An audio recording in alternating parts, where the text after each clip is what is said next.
সোমবার চুঁচুড়ায় এসে বিরোধীদের জবাব দিয়ে রাজ্য তৃণমূল যুব কংগ্রেসের সভানেত্রী সাংসদ সায়নী ঘোষের মন্তব্য, যতই করো কলকাঠি, 26শে নবান্নে আবারও হাওয়াই চটি। এদিন 21শে জুলাইয়ের সভার সমর্থনে হুগলির শ্রীরামপুর সাংগঠনিক জেলা তৃণমূল কংগ্রেসের ডাকে চুঁচুড়ায় মিছিল ও সভায় হাজির ছিলেন সায়নী। বিকেল 4টের পরে খাদিরাম মোড় থেকে শুরু হয় মিছিল। ছিলেন দুই বিধায়ক তথা দলের জেলা সভাপতি ও চেয়ারম্যান যথাক্রমে অরিন্দম গুঁই এবং অসীমা পাত্র, আরামবাগের সাংসদ মিতালি বাগ, চুঁচুড়ার বিধায়ক অসিত মজুমদার, সপ্তগ্রামের তপন দাশগুপ্ত সহ জেলার বিভিন্ন স্তরের নেতা কর্মীরা। তোলা ফটক থেকে খড়ুয়া বাজার হয়ে মিছিল শেষ হয় ঘড়ির মোড়ে। মাঝপথে বৃষ্টি নামলেও গোটা রাস্তায় হেঁটে সভা মঞ্চে পৌঁছন সায়নী। বৃষ্টিতে এদিন শুধুমাত্র তিনিই মঞ্চে বক্তব্য রাখেন। শুরুতেই ইডি, সিবিআই সহ কেন্দ্রীয় বিভিন্ন তদন্তকারী সংস্থাকে ভয় না পাওয়ার বার্তা দেন সায়নী। বিজেপির বিরুদ্ধে ধর্ম নিয়ে রাজনীতি করার অভিযোগ তুলে সায়নীর মন্তব্য, তু হিন্দু বানেগা না মুসলমান বানেগা,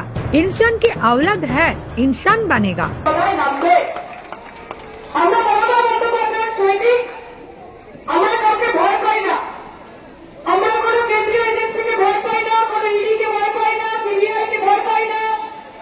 বিজেপি লাগাতার মমতা বন্দ্যোপাধ্যায়কে আক্রমণ করছেন, তাকে কালিমালিপ্ত করার চেষ্টা করছেন।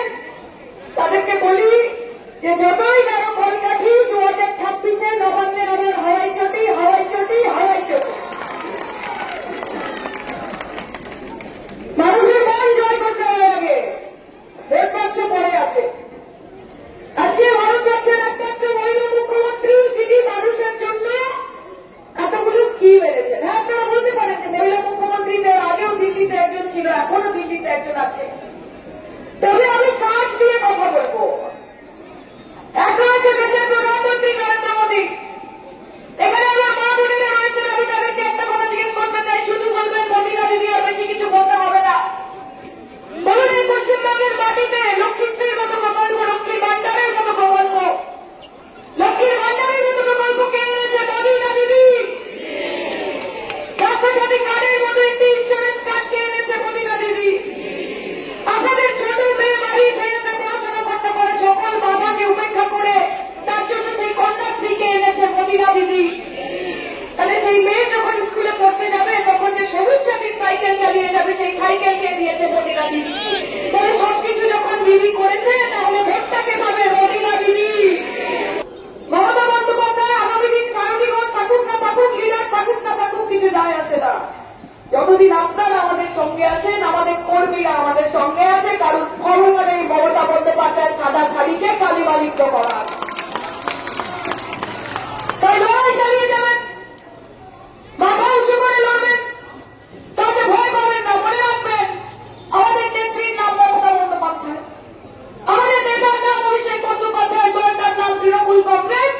মাথা উঁচু করে তৃণমূলের ঝান্ডা বহন করবেন, মাথা নিচু করে করে মানুষের বাড়ি বাড়ি গিয়ে বলবেন, মা তোমার জন্য আমি কি করতে পারি। এটাই আমাদের রীতি, এটাই আমাদের কালচার। আমরা মমতা বন্দ্যোপাধ্যায় শিক্ষায় শিক্ষিত, তার দীক্ষায় দীক্ষিত। আমরা একটাই কথা জানি যে তু হিন্দু বনেগা না মুসলমান বনেগা, ইনসান কি औलाद है इंसान बनेगा। বিভিন্ন রাজ্যের বাঙালি নির্যাতন নিয়ে সাংবাদিকদের প্রশ্নে সায়নী বলেন, বিজেপি হ্যাটস বেঙ্গল, এটা বিজেপির সংস্কৃতি। প্রত্যেকে নিজেরা দুর্দণ্ড প্রচার লিডার, প্রচন্ড ভালো সংগঠন। এবং হুগলিতে আমার বহুদিন পরে আসা, এটা দেখে বুঝতে পারছি যে আগামী 21 তারিখ হুগলি থেকে তো যেরকম জনপ্লাবনে কন্ট্রিবিউশন হবে, এট দ্য সেম টাইম গোটা রাজ্য জুড়ে যে আবেগ কাজ করছে, যে উদ্দীপনা কাজ করছে, প্রত্যেকবারের রেকর্ড মমতা বন্দ্যোপাধ্যায় এবং তার সংগঠন ছাপিয়ে যাবে। That's because BJP hates Bengal and BJP hates Bengalis. BJP এখানে এসে যে ভালোবাসার বুলি আওড়ায়, আসলে তাদের মনের মধ্যে খুব গভীরভাবে বাংলা এবং বাঙালি বিদ্বেষ কাজ করে। ফলত তাদের আসল চরিত্র বেরিয়ে আসছে। বাংলার মানুষ যত তাড়াতাড়ি বোঝে তত ভালো। আমাদের এখানে কিন্তু যারা হিন্দি বলে, আজকে হাওড়া হোক হুগলি হোক, এখানে প্রচুর অ্যামাউন্টে হিন্দিভাষীরা রয়েছে।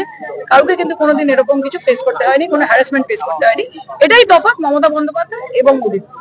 স্বাভাবিক, বিজেপি যেখানে থাকবে, যে রাজ্যে বিজেপির সরকার থাকবে, সেখানেই ত্রাস থাকবে, সেখানেই ব্যভিচার থাকবে, সেখানেই অরাজকতা থাকবে। কিন্তু বাংলার অভিভাবক মাননীয় মুখ্যমন্ত্রী মমতা বন্দ্যোপাধ্যায়, তার অভিভাবকত্বে সবাই এখানে শুরু। আমরা অন্যভাবে দেখছি, 26শে চতুর্থবার যখন মমতা বন্দ্যোপাধ্যায় মুখ্যমন্ত্রী আসবেন, তারপরে প্রথম 21শে জুলাই। এবং আমরা জানি যে বাংলার মামাটি মানুষ দিদির সঙ্গে আছে, আমরা সবাই সঙ্গে আছি। এবং অবশ্যই 26-এ খেলা হবে, যতই নাড়ো কলকাঠি, নবান্নে আবার হাওয়াই চটি।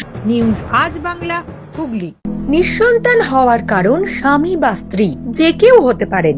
আইভিএফ এর অ্যাডভান্স সায়েন্স আর এক্সপার্ট কেয়ার লক্ষ লক্ষ কাপেলের স্বপ্ন সার্থক করেছে। তাই বন্ধাত্বকে হারাতে আপনাদের অবশ্যই আসতে হবে আরামবাগ প্রাণ আইভিএফ ফার্টিলিটি সেন্টারে। এখানে চিকিৎসা করিয়ে অনেক দম্পতি সন্তানের মুখ দেখেছেন। আমাদের ঠিকানা আরামবাগ, বসন্তপুর, আমতলা, বিবেকানন্দ পল্লী, 2 নম্বর রেলগেটের পাশেই। মোবাইল নাম্বার 7865858781 অথবা 7908098172।